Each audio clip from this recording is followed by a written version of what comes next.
Euzubillahimineşşeytanirracim. Bismillahirrahmanirrahim. Elhamdülillahi Rabbil alemin ve salatu ve selamu ala Resulina Muhammedin ve ala alihi ve sahbihi ecmain. Sevgili kardeşlerim, bir hadis-i şerifle yine huzurunuzdayız. İnşallah bu hadis-i şerifimiz de hutabalar için, yani hatipler için, vaaz verenler için Allah bizi muhafaza etsin. Allah haklı söylenenlerden etsin bizi inşallah. Hutbe okuyanlar, imamlar, hocalarla ilgili bir hadis-i şeriftir. İnşallah bu hadis-i şerifi size şerh etmeye çalışacağız. Enes bin Malik'in, Enes bin Malik'ten yine bu hadisimiz rivayet edilmiş. Kale diyor ki, Kale Resulullah sallallahu aleyhi ve sellem, Peygamber aleyhissalatu vesselam, Resul-i Ekrem aleyhissalatu vesselam buyuruyor ki, Merertu leylete usriye bi ala kavmin. Diyor ki ben İsra gecesinde, Peygamber Aleyhisselam'ın İsra ve Miraç hadisesini hepimiz biliyoruz. İsra'ya çıkarken, yani Mi'raç'a giderken orada bir kavm bana arz edildi, bir kavm bana gösterildi, bir topluluk bana gösterildi. Ben de o topluluğa baktım. Tuqradu şifahum bimaqarid minen nar. Onların ağızları, dudakları ateş bakaslarıyla parçalanıyordu. Onların dudaklarını parçalıyorlardı melekler, yani zebaniler. Ben onları gördüm.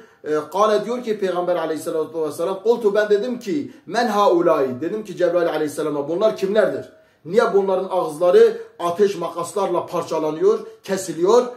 Sordum Hazreti Cebrail'e. Kalu, dediler ki bana, hutaba'u min ehli dünya, dünya ehlinin hatipleridir. Yani sadece dünyayı elde etmek, dünyayı toparlamak, dünyada bir şeyler kazanmak amacıyla hutbe verenler, vaaz verenler, nasihat edenlerdir. Kanu, onlar ye'murûnen nâse bil birri, İyiliği insanlara hatırlatıyorlar. İyiliği insanlara emrediyorlar. Güzelliği insanlara emrediyorlar. Emri bil marufu yapıyorlar. Ama ve yensevne enfusehum, kendi nefislerini de unutuyorlar. Yani söyledikleriyle yaptıkları bir olmuyor.